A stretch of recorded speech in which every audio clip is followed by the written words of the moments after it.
8. "From the left, Kirito!" Asuna shouted.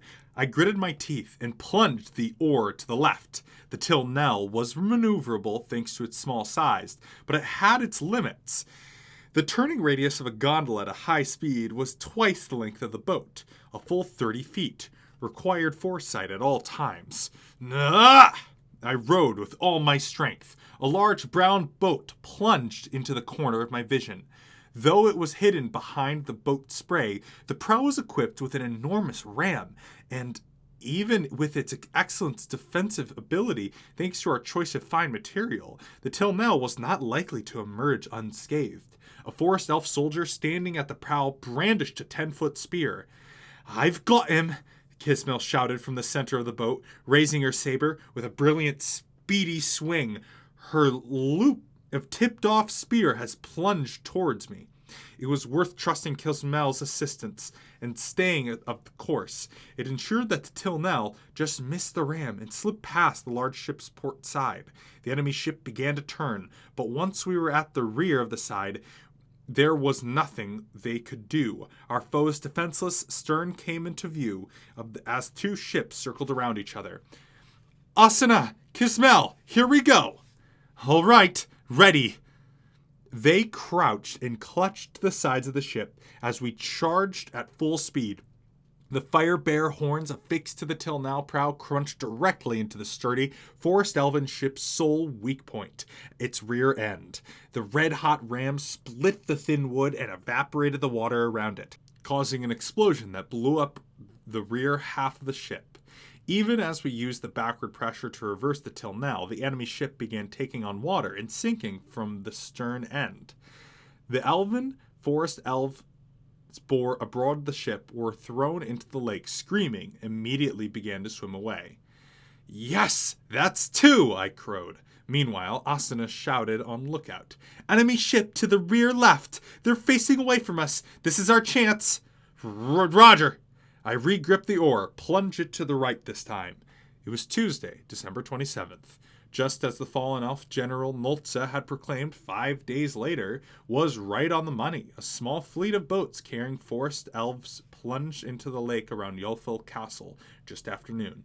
We were ready for them, as our dark elf scouts warned us 3 hours in advance, but I couldn't help prevent a chill from running down our backs when the enemy ships appeared, horns blaring. They showed up, 16 strong, much more than my initial estimation of 10 ships.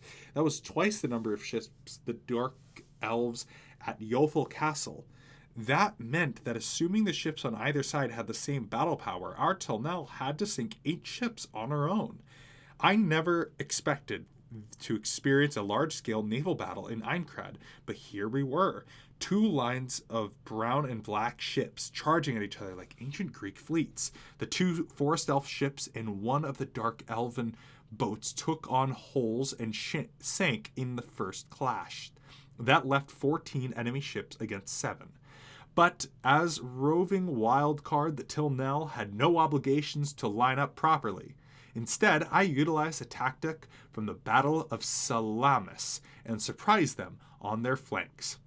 Of course, in a giant circular lake, there was no place to hide, but we did have very useful aggro sheet on our side. With Asuna's tailoring skill and some patience, we managed to repair some of its lost durability.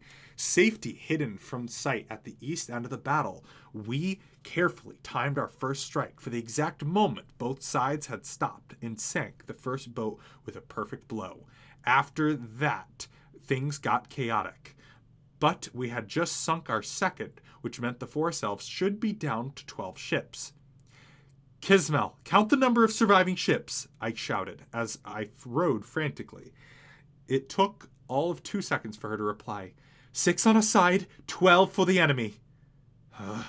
The enemy number was right where I expected to be, but we'd lost another ally.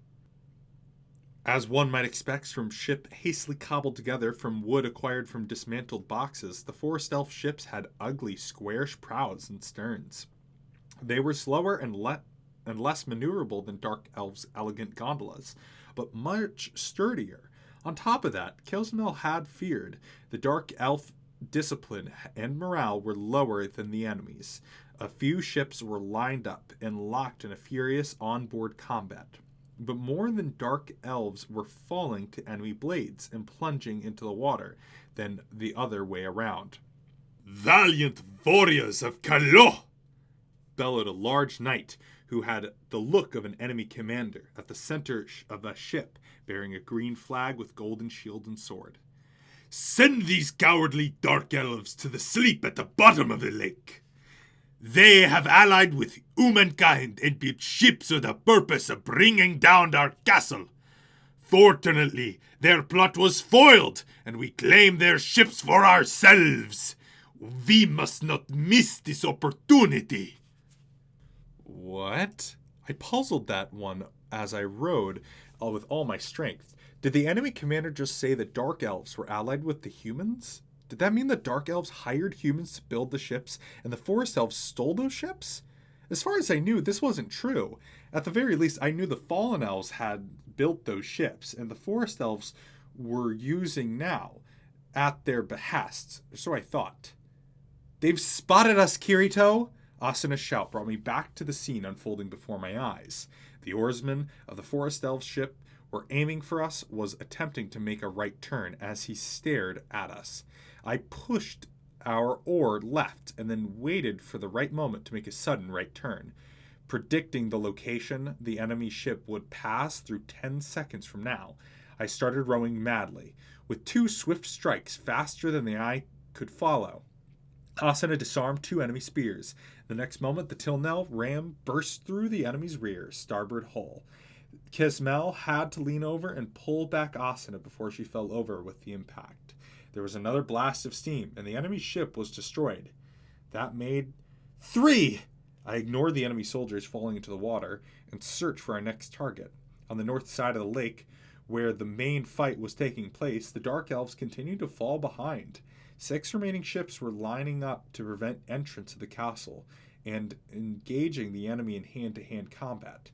But more Dark Elves were falling into the water than Forest Elves. Meanwhile, the enemy still had elven ships active, and 3 of them were spinning off the main fight to approach the castle dock from the west. "That's not good," Kismel murmured, just as the Dark Elf commander in the midst of their fleet raised his scimitar and bellowed at us. "You there! Little boat, stop wasting time and stop the enemy swing force!" How can he speak to us like that?" Asuna demanded. Outrage. This was coming from the same commander who haughtily informed us that we wouldn't be a factor in the battle and to stay out of the official Navy's way. But in this case, we had no choice but to obey. There was only 6 guards left at the castle, and if the 30 Forest Elves on those 3 ships disembarked, they would easily break through those defenses. "Damn, we just have to do it," I growled, paddling furiously, as I futilely wished that I had raised my strength a bit more. But even as it was, I had to be thankful that it wasn't real life, or my arms would be useless for all the lactic acid buildup by now. The 3 swing force ships, side-by-side formation, were pointed away from us. We could sink one of them with a rear charge, but the problem was what came after that. For the battering ram to work properly, we had to be going at a full speed, and the enemy wasn't going to sit there and wait for us to back up, so we could charge again. Kismel could tell what I was worried about, so she turned back and shouted, "Don't worry, Kirito. Just charge the center ship." "Roger," I had to respond. I set sights in the middle ship and adjusted our course. The spearmen at the rear of the ship had already noticed us, but didn't seem inclined to stop their progress towards the castle. "Go!" I plunged the oar one last time, roaring like every anime movie hero making his last suicidal charge. Once again, Asuna defended against the enemy spears, and bringing our burning ram broke right into the flat stern of the ship. Our 4th target sank in moments, and the Forest Elf soldiers aboard swam away for safety. I watched them go, started back to the Tilnell up. Then 2 of the remaining ships abruptly cut us off from both sides. The Tilnell stamina gauge just below Kismel's HP bar dropped about 5%, but the damage didn't stop there. It continued to fall, bit by bit. The two oarsmen were rowing madly perpendicular toward our facing sides, trying to crush the boat between them. On top of that, the spearmen on either side were jabbing their sharp weapons at me. I hurriedly drew my sword and knocked the points away, but it was only prolonged our decline. Kismel calmly suggested, "Kirito, Asuna, leap onto the right ship and strike down the oarsmen. I will handle the left." What? Not expecting that command, but it was clearly the only way out of our pinch. Asa and I made eye contact, then leaped recklessly over the ship. "Filthy human rats!" the elven spearman spat. But those 10-foot-long spears were meant for naval battle, not close combat. I struck him directly in the slant sword skill, not even bothering to feint. The elf flew off board on the left, and Asuna overpowered another spearman with 2-part parallel sting, her special silk cape waving. The fearsome forest elven hollowed knight we had fought at the start of the third floor was quite memorable, but he was a high-level elite mob like Kismel. But the forest elven spearmen and the forest elven swordsmen on board these ships were no different from the average fourth-floor monster in terms of power. This brief sparring reminded me of a one-on-one fight they had posed nothing to worry about. Still, there was no point of getting careless. In the ship battle, the ship's hull absorbed the damage, but when the fighting of the sailors on board, our HP was at risk again. Even in the midst of the dramatic climactic story event, it was an imperative that we remember our lives were on the line in this cruel game of death. Asuna pushed the spearman overboard with a knockback heavy combo of attack, and swordsmen behind him approached. No need to actually defeat him. Just use him as a wall to keep the other guys back from getting closer, I ordered my partner, stopping to the blow of the swordsman attacking on my end. The oarsman, officially named Forest Elven Rower, was on the other side of this fighter. Though the fallen elf-built wooden crafts could hold 10 in all, the deck only left room for 2 to stand aboard. If Asuna and I fought shoulder to shoulder, the rear enemies wouldn't be able to reach us. This kind of locomotional placement was a big part of playing VR games. And we could use the enemy's bodies as blockades of their own in a tight space like this. Asuna switched up to defensive strategy, but in order to reach the rower, I needed to eliminate the swordsman in my way.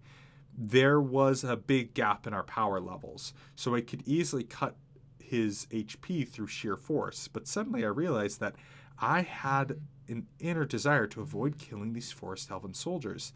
Thinking back on it, I had knocked all these enemies I defeated so far into the water rather than wiping them out. But this hesitation wasn't a product of just the lay of the or two. When I was tasked with stealing the top secret orders from the forest elf camp on the 3rd floor, I tried to sneak in and remove it with stealth, avoiding combat altogether. That feeling must have been on my mind then too. I didn't want to invade their camp at night and slaughter them all. I didn't want Asuna or Kismel to do that either. The emotion itself was probably meaningless, and Asa and I started off the Jade Key quest that began this whole storyline by killing a forest elf knight. Kismel's beloved sister was killed by a forest elf falconer. Whether we killed the soldiers or not would have no effect on the progress of our quest. But cowardly humans! The elven warrior lunged at me, his skin and hair pale, his voice young, though he was probably far, far older than me. I stopped his blow with my Neil Blade +8, my familiar blade nearing the end of its usefulness now. It was fully upgraded. Deflected back his attack with a pleasing weight and toughness.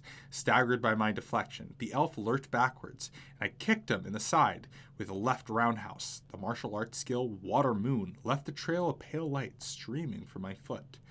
Ah! I saw the elf fall into the lake, screaming out of the right corner of my vision. But I was already moving forward. There was another enemy just to the left, but Asuna had his full attention and was focusing on parrying, so he wouldn't bother me. Just ahead was an elven rower, his oar completely flat in an attempt to squash the Tilnell with the force of a large ship. "That's far enough," I warned, and split the oar in two with a swing of my oar. following it with a swift kick to the unarmed oarsman overboard. I didn't even wait to watch him knock over a few fellows on his flight. I was too busy turning around and knocking out soldiers attacking Asuna with a good flash blow punch. "Let's go back!" We both leaped onto the Tilnell again and found Kismel was returning the same moment. I wondered what she had done with the enemy soldier, and I was surprised to not see a single soul aboard the gondola on our left.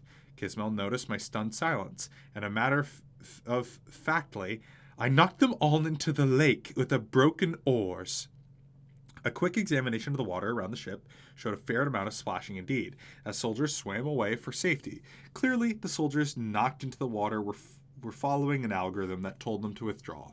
After a while, they'll all began swimming away to the north. There were still 5 or 6 enemies left on the right ship, but there was no way to move it anymore. I put my sword away and picked up the Tilnell's oar, guiding it between the enemy ships and back to a point where we could see main confrontation. At this point, there were 6 ships standing for Dark Elves and 8 in the active state for the Forest Elves. Not only were the overall numbers much closer, but most of them engaged in shipboard combat now. There was little threat to the Dark Elf ships themselves. Good. Let's sink the enemy flagship before we get into another battering ram battle, I urged Asuna and Kismel, turning the Tilnell hard starboard. About 100 yards from the castle deck, where most of the naval combat was happening, the 6 remaining Dark Elf ships and the equal number of Forest Elf ships were lined up east to the west, their sides pressed together so that the fighters could engage in battle. The Dark Elves were clearly on the losing end, but they would hold up for a little while yet. The 2 remaining Forest Elven ships were situated to the rear. At the head of the flagship stood the commander in glorious silver armor. A flowing white cape, his arms crossed. He didn't seem concerned with us, despite the fact we'd neutralized his 3-ship swing force. If he assumed that his forces were going to emerge triumphant, we could use his careless ram to the ship successfully. "Asuna, Kismel, let's do the usual," I suggested, and pulled the folded Igario sheet from the rear of the boat. I didn't know if the same trick would work again, but there was no harm in being prepared. When the 3 of us spread the sheet over the Tilnell, it plunged the interior into darkness, but enough light through the thin fabric to give us a view of the outside. "Gonna approach nice and slow," I whispered, moving the oar gently. I was afraid of the sheet being ripped off if we went too fast, so I sent us toward the flagship as quickly but carefully as I could manage. Another 20 yards closer, and we'd take off the sheet and charge. We inched closer and closer. But just as when we were within 5 yards of the ambush point, the Forest Elf commander pulled his sword from his waist. "Crap! Did he spot us?" Asa and I tensed up. Kismel carefully placed her hand on the hilt of her saber, but the commander's longsword was pointed not at the concealed Tilnell. "Now, ships 1 and 2, begin the charge! Ships 5 and 6, clear a path!" His voice echoed over the lake like thunder. Suddenly, out of the 6 Forest Elf ships engaged in combat, the 2 middle ones were split to the sides. The 2 Dark Elf ships with their sides completely exposed, including the flagship. "Oh no!" I exclaimed, quickly tearing the aggro sheet off the boat and stuffing it into the space at the stern. Even as I did that, the 2 Forest Elven ships were plunging toward the helpless Dark Elf boats. "Stop that at once!" Asuna fumed as I rowed madly. The Tilnell sent up white waves in pursuit, but the Forest Elf flagships had at least 20 yards head start on us. "We're not going to make it in time," Kismel commented. 2 seconds later, the enemy flagship crushed a hole into the Dark Elven flagship's beautiful hull in a deafening crash. Just an instant later, the second enemy ship collided with the other Dark Elf boat. The 2 victimized ships took on water through the massive holes on their sides and began to sink. "Damn you!"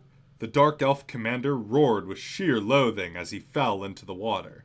Upon the second glance, Dark elves who had fallen onto the water over the course of the battle were already treading water in place. Unlike the forest elves, they were not swimming toward a particular place, but seemed to expose a similar rule. Once they had fallen into the water in this battle event, the system did not allow them to rejoin the fight. Even after his perfectly timed maneuver had destroyed the Dark Elf flagship and its cohort, the Forest Elf commander did not rest. He raised his sword again. "Ships 1 and 2, forward! All soldiers, prepare for landfall!" I grunted. I used all my strength to row, but the 2 enemy ships were already proceeding through a new hole in the formation before the Tilnell could catch up. Nothing stood in their way to the castle pier now.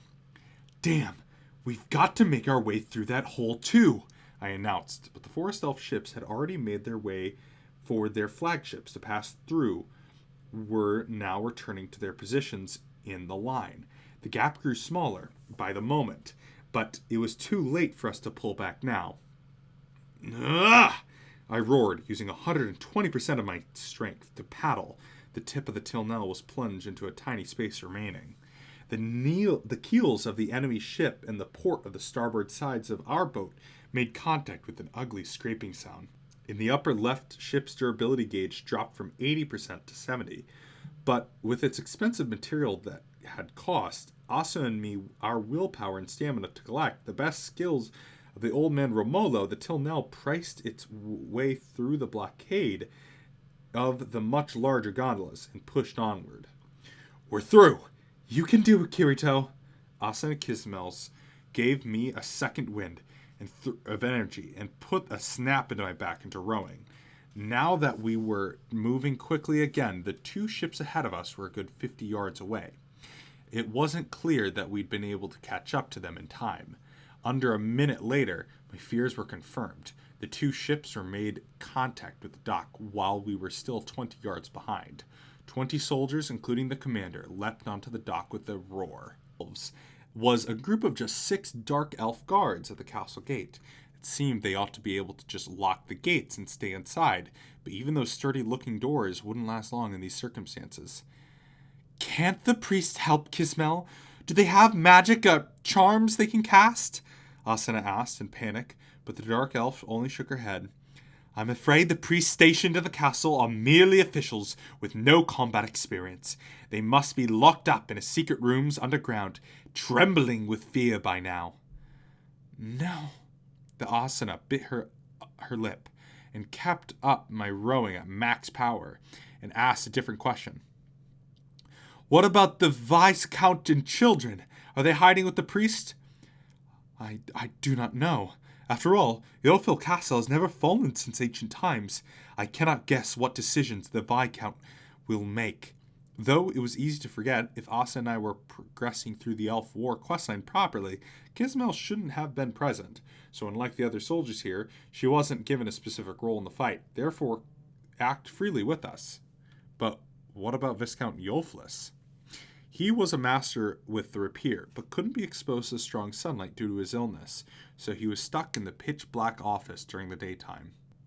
I had figured that piece of background was unrelated to this event because it seemed apparent that the moment the forest elves touched down on the castle dock, we had failed the battle event. But as a matter of fact, the battle wasn't over when the 20 elves reached the dock. The 4 remaining dark elf ships were fighting hard to prevent any further units from breaking through. The 6 guards at the gate were ahead, were bravely brandishing their spears. There had to be a way to find victory yet within these dire circumstances. Though I had no proof, I couldn't help but feel like Yosofilis was that key to victory. There were too many mysterious surrounding him, enough that they could easily support a longer questline. "Asuna, Kismel!" I called out to my companions. "We're going to cut the forest elves off. All right? It's all in your hands." I sent the ship racing along the pier.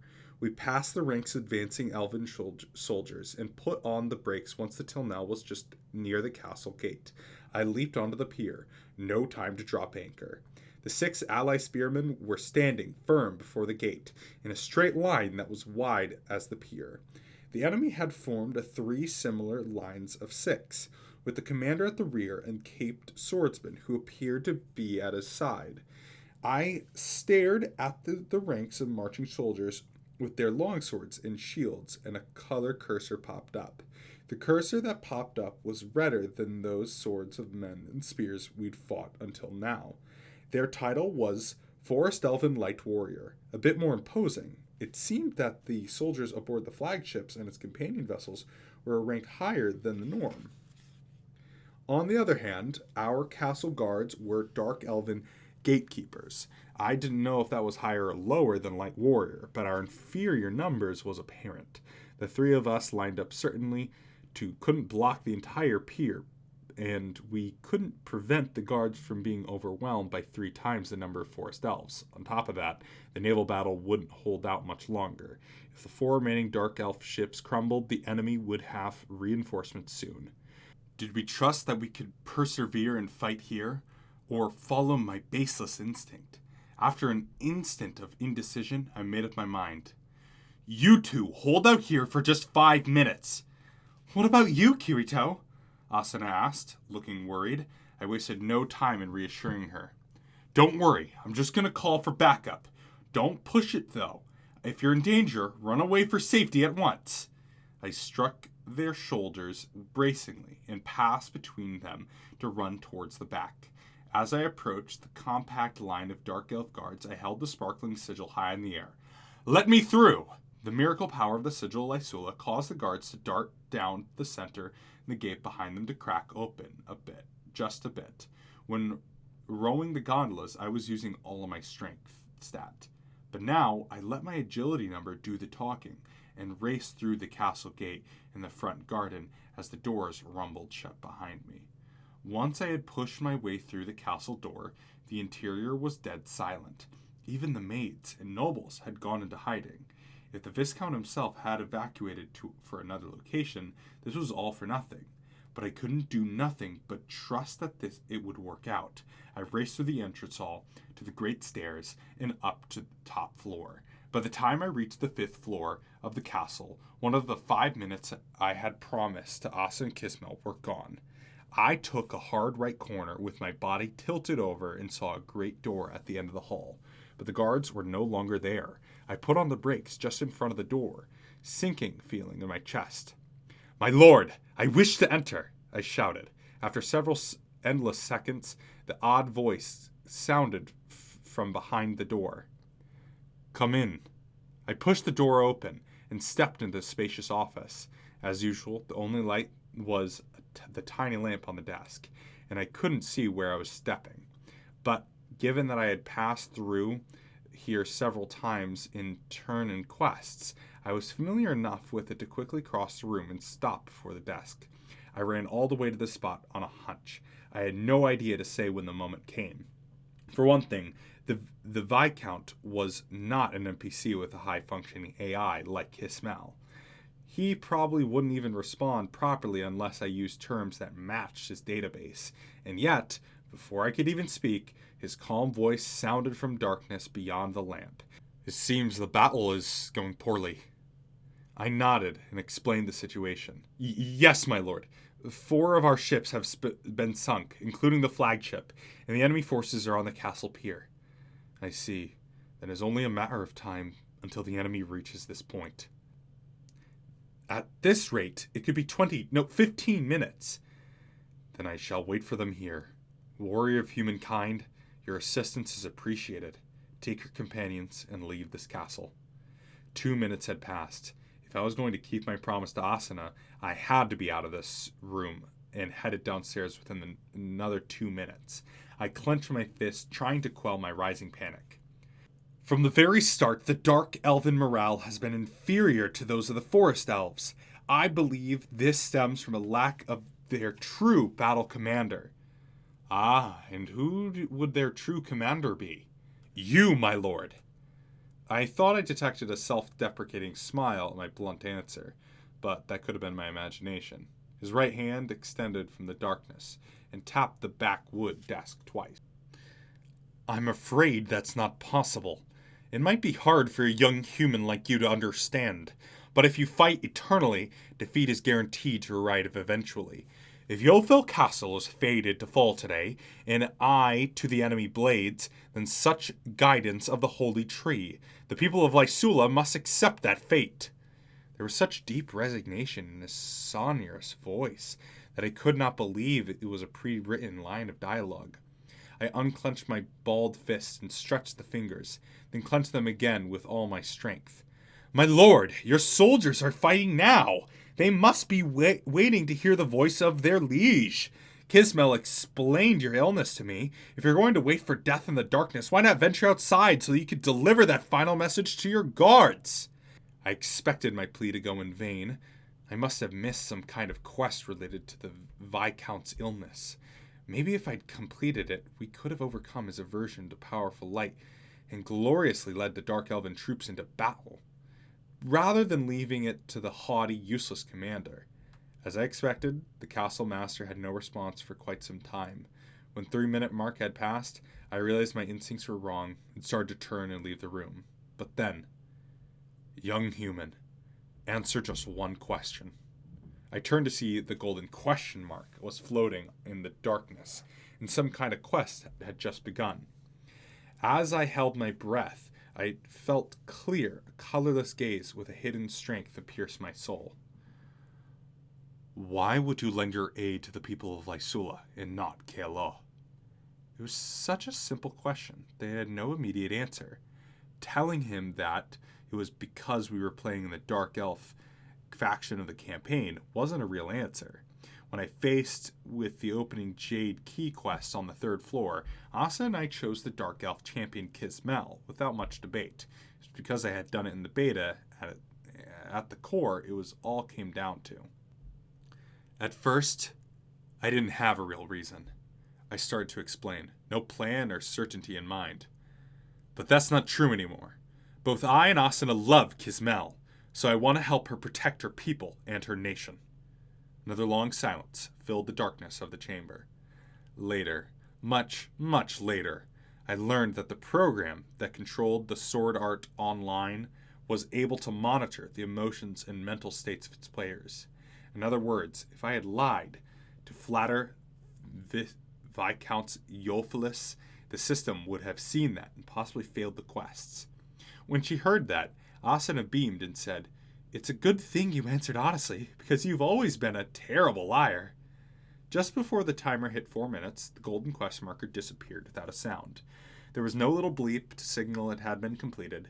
Instead, the Viscount spoke with a stronger tone than I'd heard yet. "I shall take your words for truth. Therefore, I will answer with truth. Young swordsman, the tale about my illness that you had heard from Kismel." The chair creaked as he rose. Faint footsteps circled around the desk and to my side. A scent of forest floated into the air, and the voice of merriment reached my ears. "Is a lie. Huh? Follow me." The footsteps led away, and there was a thunking sound somewhere on the north wall. Midday sunlight pierced the darkness, filling the room. Standing in the middle rectangle of pure white, cut out the wall, was a slender silhouette, its long hair streaming in the wind. It must have been a secret door along the wall, but this was the 5th floor of the castle. We had to be a good 50 feet above the ground. There was no way to jump down. But the Viscount figured out what was suddenly gone. I raced to the opening in shock and looked down to see the window frames just jutting out 2 inches from the wall, forming a staircase that descended down to the 1st floor entrance. The Viscount was leaping nimbly down a series of ledges. A chill shot my back when I looked down, but there was less than a minute left. I could hear a frantic clashing and the sound of sword skills coming from the beyond the closed gate. The HP bar of Asuna's both had over 20%, lost over 20% since I had left. I can do this, I told myself, and stepped onto the ledge just before the opening. All I had to do was leap to each successive window ledge, 5 feet below the one above. That was a much smaller jump than daredevil gondola jumping at attendant Rovia. When I reached the ground about 10 seconds after Viscount, I let out a huge heave of relief. Finally, I was able to take an accurate measure of Viscount Yolith. His clothes were fittingly noble, a Rococo-styled frock and coat covered with moire, and buttons, a vest, pants, and that was stopped below the knees, and white tights. A white tie packed with frills sat on his chest, and his long black hair was tied behind him. At his waist was a fragile rapier, even thinner than the standard size.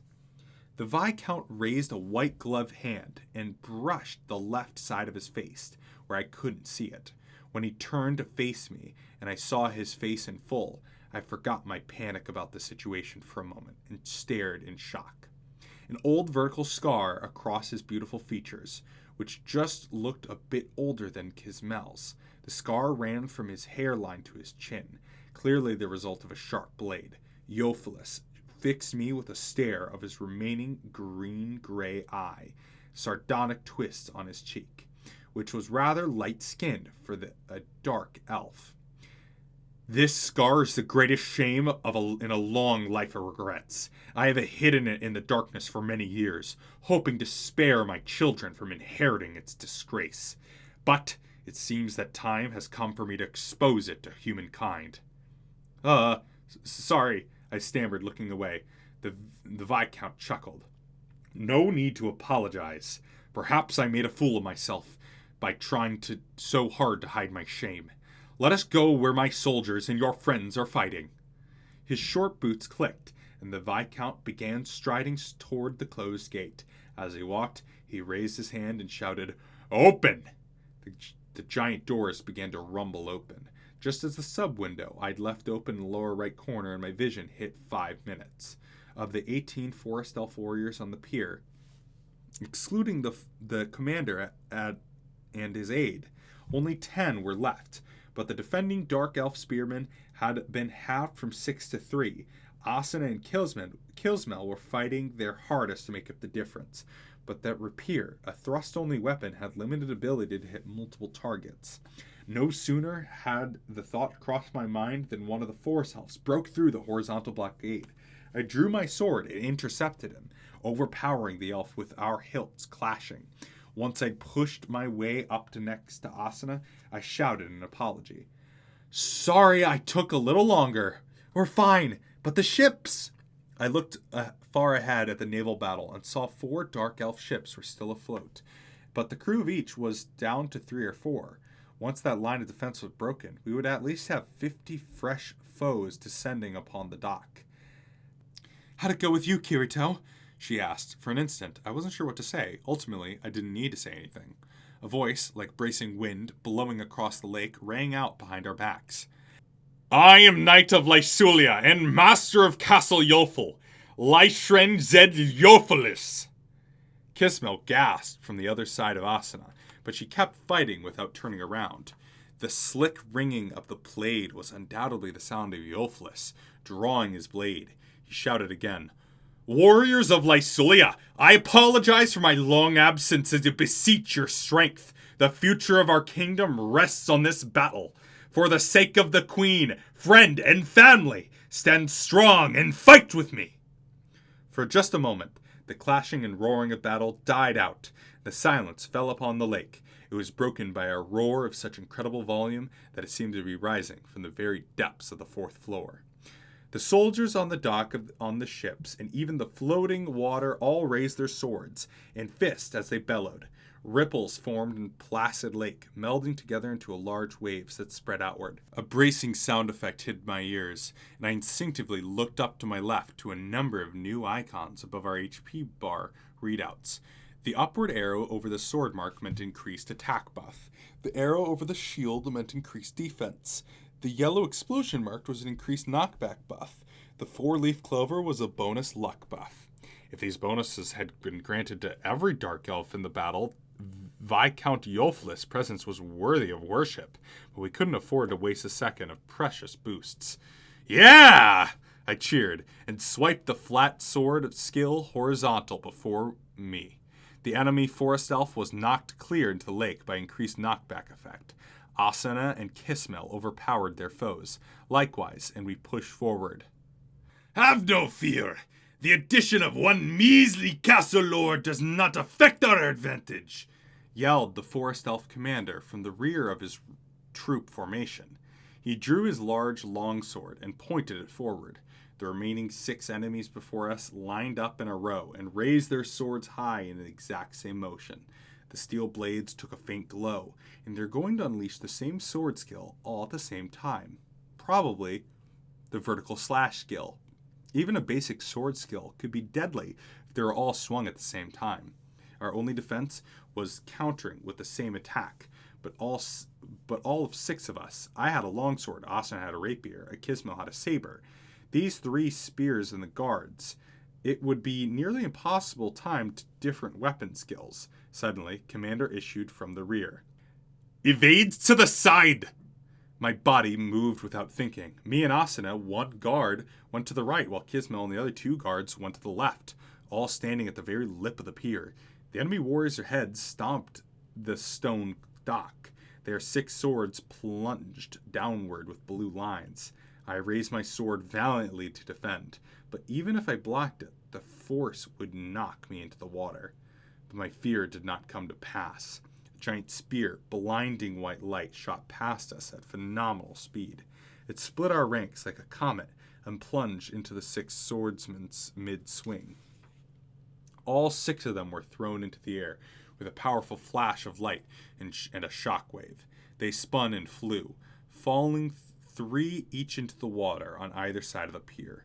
When the light subsided, it left behind a figure of Viscount Yosofilis. His body leaned far forward with the rapier extended in pristine form, nearly 40 feet from where he was standing.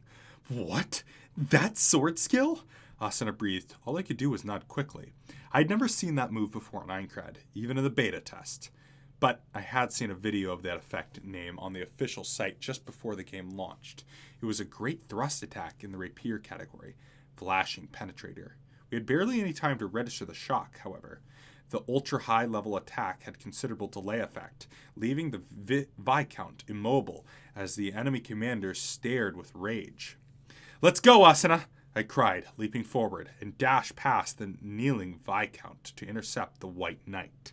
Meanwhile, Asuna struck his adjutant. This had to be the final battle of the event. "Out of my way, Uman!" The commander roared, swinging his longsword. I blocked it with my own, feeling the numbing shock of his force on my wrists.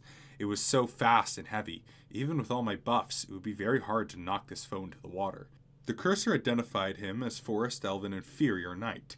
He was not an elite mob that boasted far better stats than other mobs at the same level, but it was clear from the bright red cursor that he would be a tough enemy on a one-on-one fight.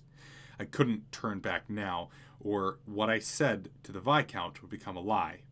"I cannot let you pass," I replied, and swung from his right side where the armor looked the weakest. The White Knight lithally pulled his sword back, effortlessly blocked the attack with his cross-shaped hilt.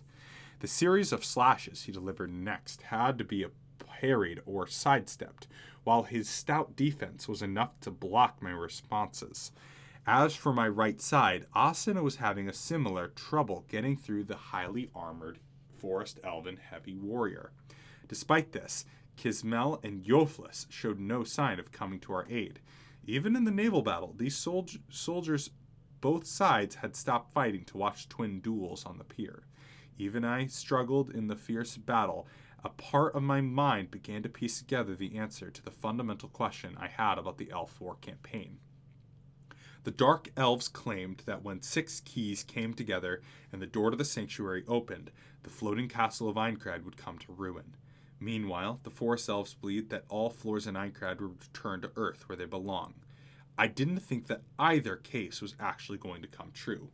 So why had the production staff written the scenario and given the elves these background stories, made them believe in these legends? In the beta test, the keys were just MacGuffins, simple props to be collected or stolen, nothing more. That was enough for the campaign story to function. So why had they included these obviously impossible and unrealistic concepts of disaster and return into the story for the retail release?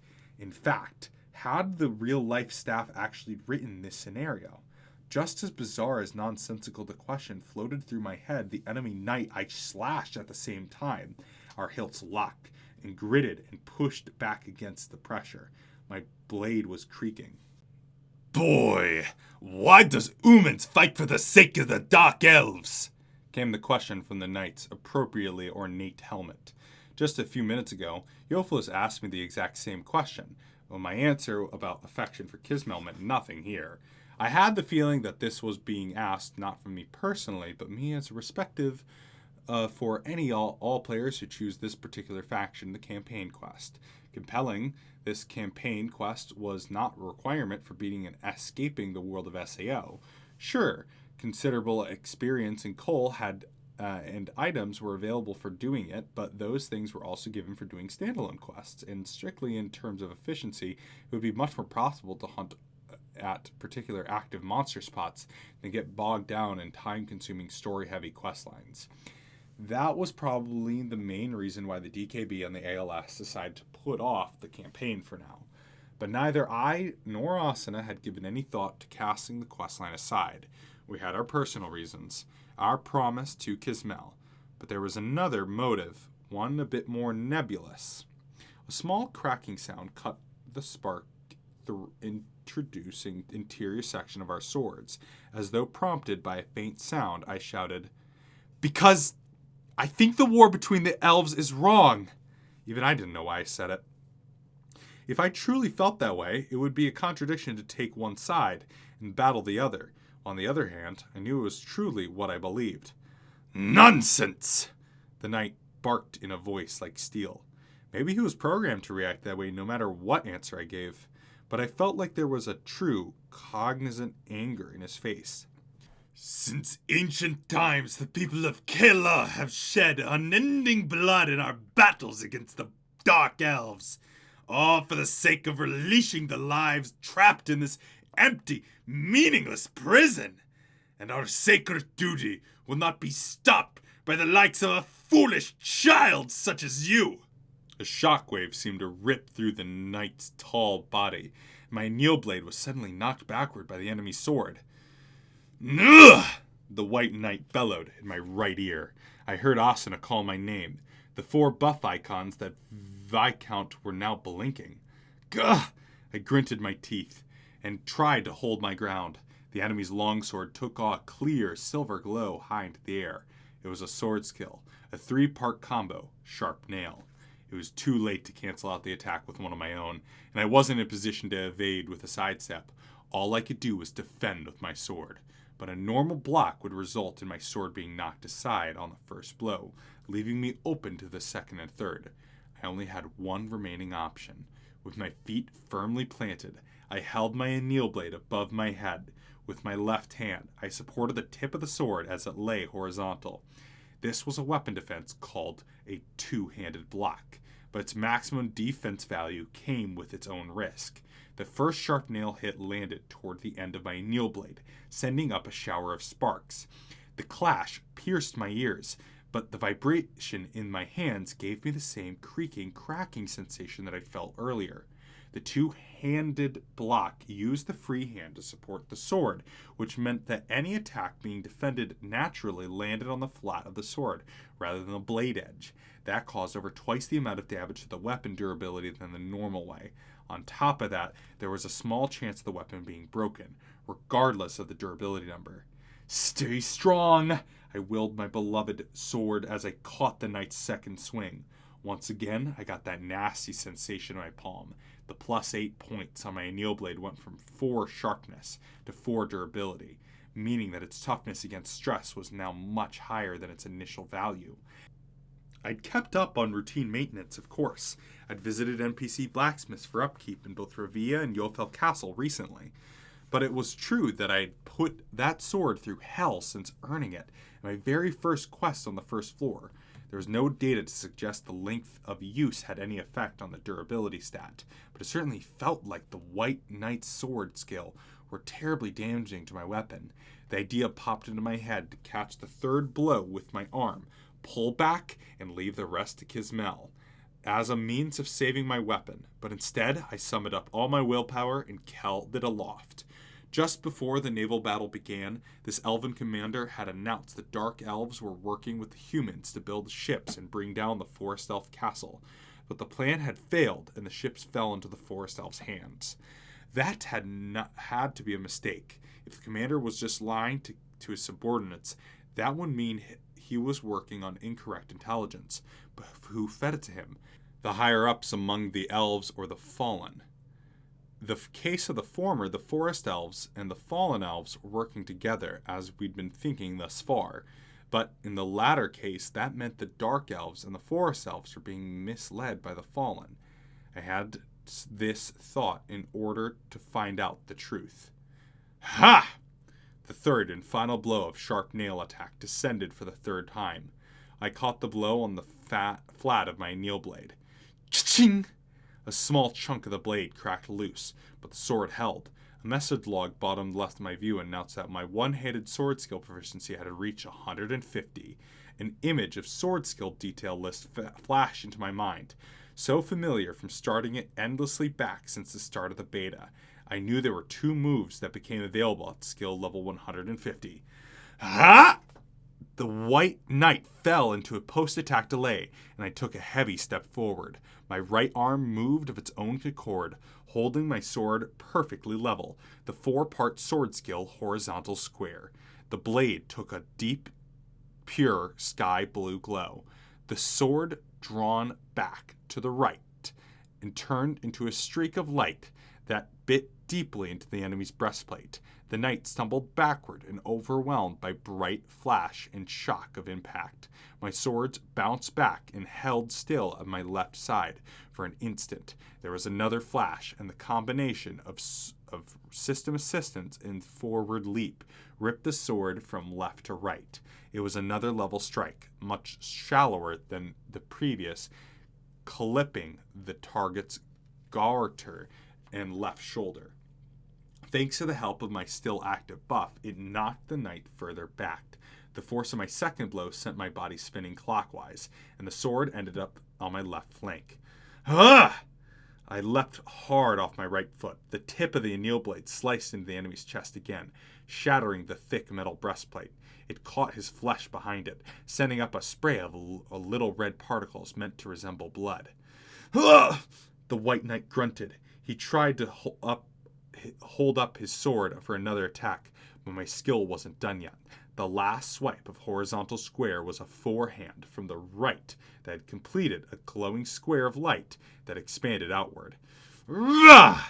My blade and I danced, slicing through the air that seemed to be thicker than usual with the acceleration of my senses. If this last shot hit his defense's heart with a critical blow, that should eliminate his HP. But even as I roared, I altered my course slightly, for the kite shield in his left hand rather than his heart. The flash collision between sword and shield covered my vision in white. In the midst of the halation, the knight's silhouette grew rapidly smaller. His body flew away with the force of the impact. In the world of silence, I heard the sound again, a tiny cracking sound, a voice of a farewell.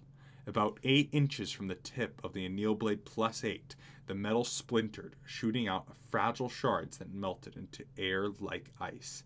When the sound and color returned, the first things I heard were harsh ringing of metal and an enormous splash.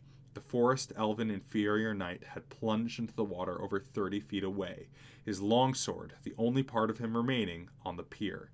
I didn't know if he would remove himself in the battle once he'd fallen into the water, the way all the other elves did, but I didn't bother to follow the commander's status. I turned to my side. In the rear, Asuna was still locked in combat with a heavily armored adjutant. Neither their HP were even in the yellow zone yet.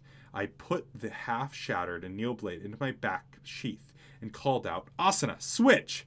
Instantly understanding my intent, the fencer smoothly pulled back and held her chivalric rapier out before her. Yah! It was her signature linear attack. It stuck dead center on the enemy's shield.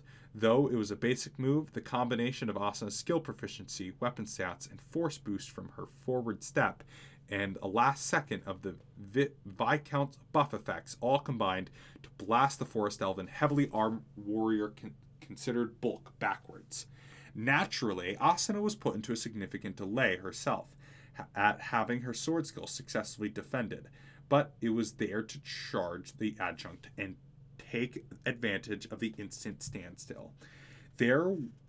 I was there to smash his defenseless side with Crescent Moon, a backflip kick attack. Lifted into the air by the skill, the heavy warrior bellowed with rage in consternation, plunging toward the water on the right side of the pier. He splashed into the water with a splendid water spout. I blocked the spray with my arm and examined the lake's surface. The commander's aide sank face first a foot or two, then released his broadsword, round shield, and began to paddle up to the surface. He glared back at us ruefully, then turned and began to swim away. I was surprised that he could even swim with that plate armor on, but it was probably yet another elven charm at work. Our buff vanished at last, and I turned to the empty feeling in view at the dock. My partner recovered from her delay and walked over for a celebratory fist bump. Though we had finally won an exhausting battle, Asuna didn't look very happy. I knew why. I stroked the hilt of my sword to explain. It was about time for it to go. If anything, I'm glad it held out this long. I lowered my hand and patted my partner's arm. We turned to look out beyond the end of the pier. The soldiers on the remaining Forest Elf ships were abandoning their posts, leaping into the lake. They swam over to join the commander and his aide and formed a long line swimming toward the canyon exit of the lake. Meanwhile, the dark elves treading water climbed up onto the dock and assumed formation, while the soldiers of the 4 gondolas brought them back to their positions. While there was no way to know how many soldiers on both sides had died in the conflict, it was obvious that many of them had already been knocked out of battle by falling into the water. Was this the best way for it to end? Given the possibility that the Forest Elves could attack it again, perhaps we ought to have been more ruthless in seeking fatalities. At the last line of the Forest Elves disappeared into the distant mist, a familiar voice called my name. That was brilliant fighting, Kirito. I turned slowly, fixed the smiling knight Kismel with a steady gaze. Do you think this was the right choice? I murmured, looking down. Kismel strode right up before me, bracingly smacked my shoulder. Hold your head high. You were the one who warned us of the Forest Elf attack, help even the scales, and defeat the enemy commander in one-on-one battle, Kirito. The most important of all, you safely protected the 2 keys in the castle. What more could we have asked for? Given that this was coming from Kismel, whose beloved sister was killed by Forest Elves, I could only nod silently. As though it had been waiting for that gesture, my quest log popped up and announced that the quest had been completed. Specifically, the Lake Top Fortress quest that followed the Shipwright of Yore. A huge amount of experience poured in. I closed the window, unsure how I felt about it. Meanwhile, Asuna whispered, I'm going to leave a lake for a bit and check the messages from Argo. Thanks, you do that. Yofel Castle and its lake were instance maps for Asa and me, which meant that, like dungeons, we couldn't send or receive instant messages here. We'd been spending most of our time out questing as we hung around the castle, so we'd been buying updates on the process of the floor from Argo. But the Forest Elf attack had kept us busy and unable to receive midday message. Asuna hopped into the Tilnell, handled the oar somewhat awkwardly, sending the little boat gliding across the now quiet lake as I watched her go. Viscount Yosofilis approached. It's a shame what happened to your sword. I spun around and shook my head rapidly. No, I put it through too much. The Viscount, scarred but beautifully featured, crinkled into a grin. It's good that you don't blame your weapon. Within most blades remaining, the castle's blacksmith should be able to repair it. I shook my head. No, it'll melt this one down and have it turned into a new weapon or a piece of armor. I see. In that case, Yosofilis raised his hand. 2 soldiers trotted up from the gate, bearing an enormous chest of at least 6 feet wide.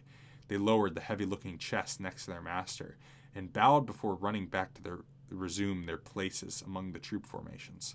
What's this? I asked curiously. Yosofilis pulled a golden key from his pocket. Not one of the 6 secret keys, of course, and unlocked the chest, pulling it open. A shrine several times bigger than the afternoon sun filled my eyes. An enormous chest was absolutely stuffed with weapons, armor, and accessories that had been buffed to a mirror shine. As I stared with shock, a dialogue window appeared offering a choice of quest rewards. Yosofilis stood and smiled. These are the treasured heirlooms of Yosofilis family. Human warrior, please accept any one of them as a personal gift from me and another as a reward for your valor in combat.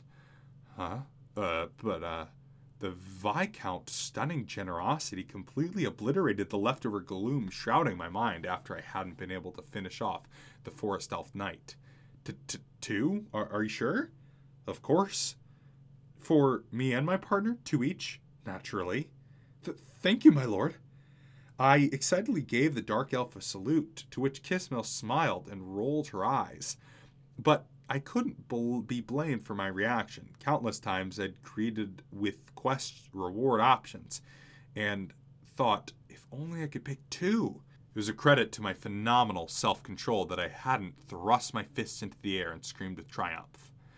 Well, if you say so. I finished, tapping each item at the lengthy rewards list to check out their properties. The greatest pleasure to be found in Aincrad.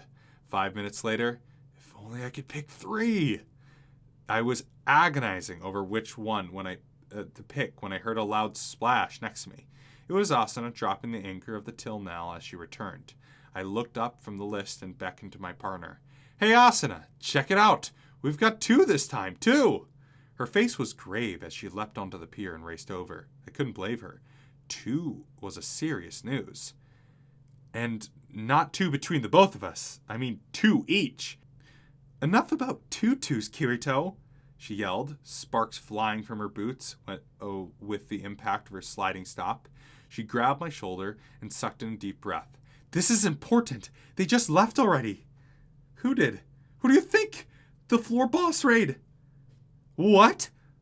What? Kismel and Yosofilis blinked in surprise at my scream. But this morning, the info said the boss battle will be tomorrow afternoons at the earliest.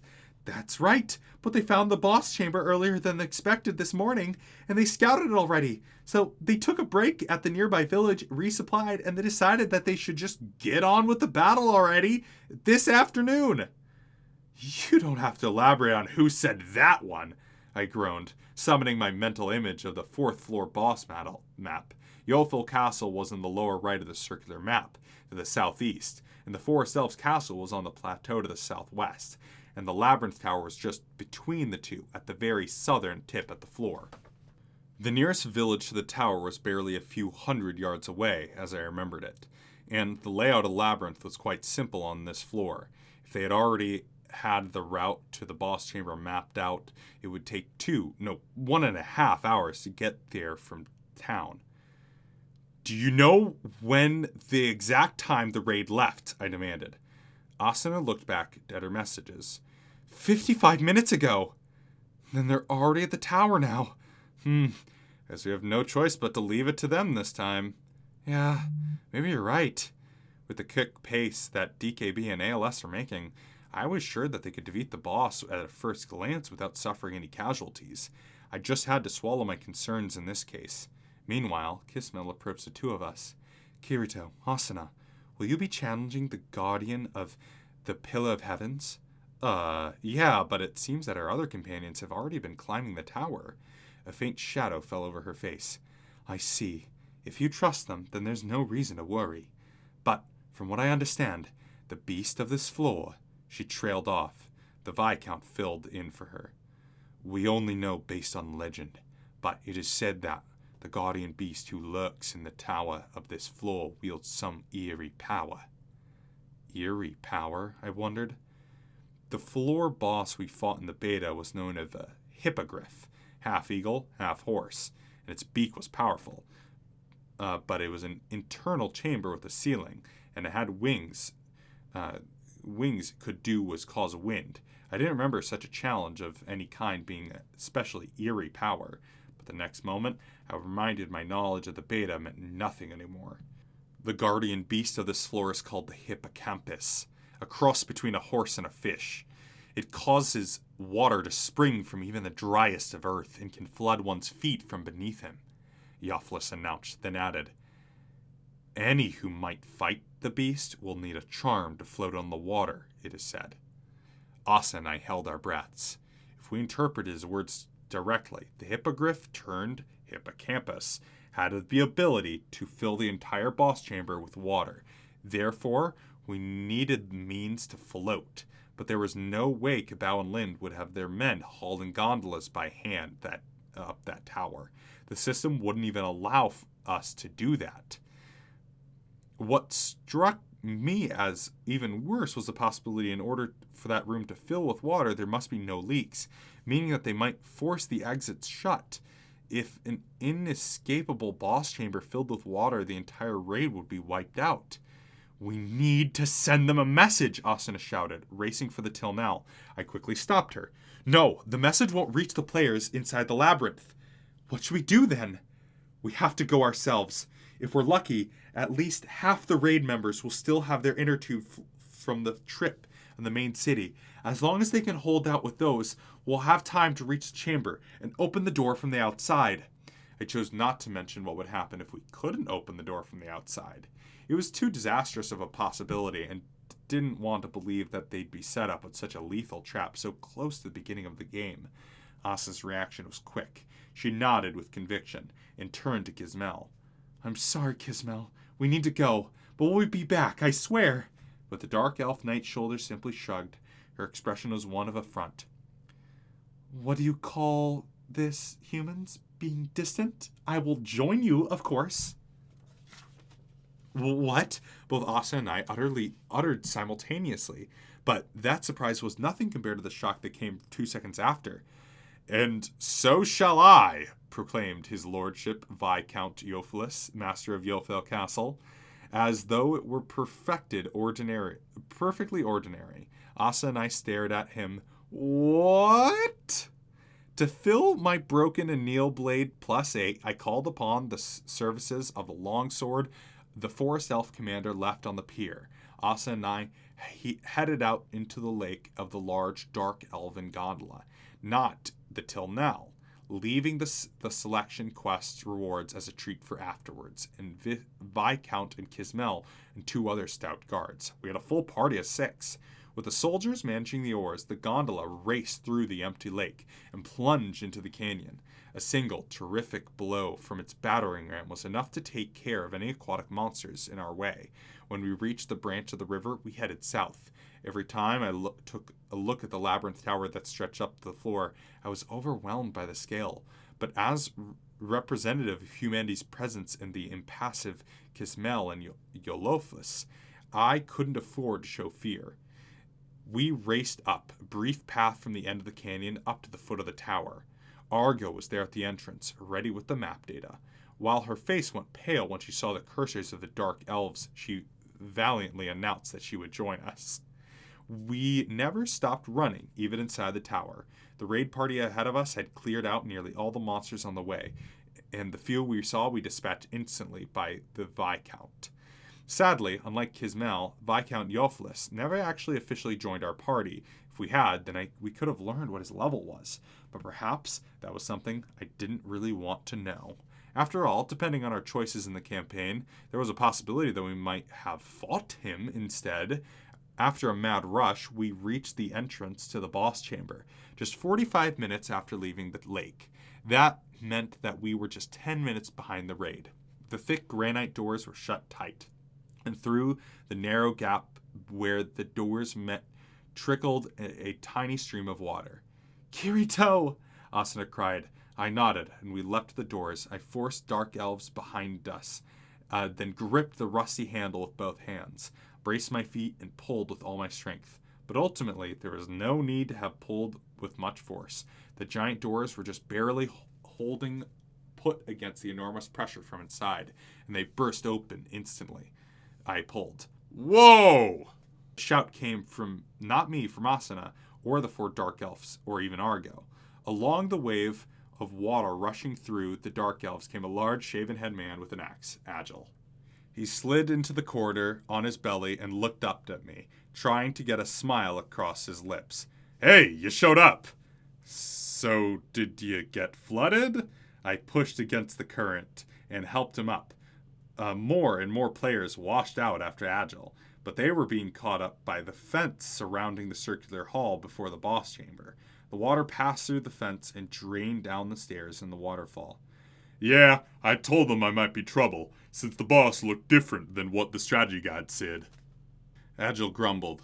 On the other side of the room, Asuna was clinging to the fence. Agile, we're their victims. Don't worry, no one's died. Someone greedily picked up all the little floaty tube fruits that they could back at the staircase. So, thanks to those, nobody's drowned at the very least. We've just been trying to avoid the boss's attacks and get to the door open, but it was made so that it couldn't be opened from the inside.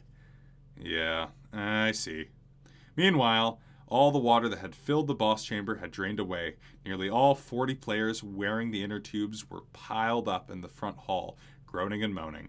I peered around the door into the chamber, still holding onto the door ring. It was very spacious. The rectangular room was at least 50 yards deep. There were no windows, and the floors and the walls were of gray granite. The only light of the blue tips of the eerie series of pillars. In the center of the soggy floor was an enormous silhouette. Just as Yosofilis had told us, its front half was a horse and its back half was a fish. But instead of hooves, its front legs, the beast had that clawed flippers. Its mare was a mass of writhing tentacles. The color cursor told me his name was Withgi, the hippocampus. The 6-part HP bar of wetly snickering boss almost at the end of its first bar. So even as they dealt with the unexpected flooding, the raid party had managed to keep up some offensive on the beast. Just as I began wondering how to start tackling the boss, a loud, crude voice erupted from the master players behind me. Well, if you were gonna show up, you might as well have done it on time. Next came a pained voice at the top of the pile. Get these people off me, Kabao! Everyone off the pile! Stop taking potions! You mean don't ya keep going, Lind? Of course I do! We know its attack patterns. We've already taken down to 1 gauge. No use wasting hard work. Don't act like you're in charge. If it weren't for my inner tube fruit, you would have drowned by now. You are simply hogging community resources for yourself. Don't act like you're being generous. Either way, if you don't make up your mind now, we'll lose the boss aggro and his HP will recover, I thought. I was about to speak up and try to get the guild leaders on the same page, but perhaps, fortunately, I didn't need to. The moment they saw Kismel and Yosofilis walk up, the entire raid party went silent. Not just Kabao and Lind. To them, Dark Elf Viscount Cursor must have gone beyond black onto the color pure darkness. The noble spun around into view of the group. Warriors of humankind, if you intend to fight, then stand at once. If not, be quiet. In either case, through my pact with Kirito and Asuna, I will dispatch the summoned beast. The Yosofilis drew his rapier and held it forward, the metal ringing. In my name, Yosofilis, Knight of Lysulia, I command all thee to stand and follow my lead. A conical aura emerged from the tip of his weapon, and upon touching it, the 4 buff icons blinked into existence above my HP bar again. It wasn't long until all the raid members were on their feet, raising their weapons and roaring mightily. At 2:32 p.m. on Tuesday, December 27th, 2022, Withgi, the hippocampus, was defeated by a 7-party, 40-man raid plus 1 extra party. The boss's special ability, Water Inflow, deluged the entire chamber with water, but the means of counteracting it was quite simple. The boss's power caused the door chamber to be shut, making it impossible to open from within. But if it was pulled from the outside, when a certain level of water pressure was pushing against it, the doors would swing open like a charm. We had Argo wait outside with the simple instructions to open the door if the water started trickling out the crack. That essentially nullified the special ability. Then again, Viscount Yosofilis might have needed such a specialized strategy to begin with. Through his magical charm, he was able to run about onto the surface of the water and to continue the attack the boss, even when the room was flooded.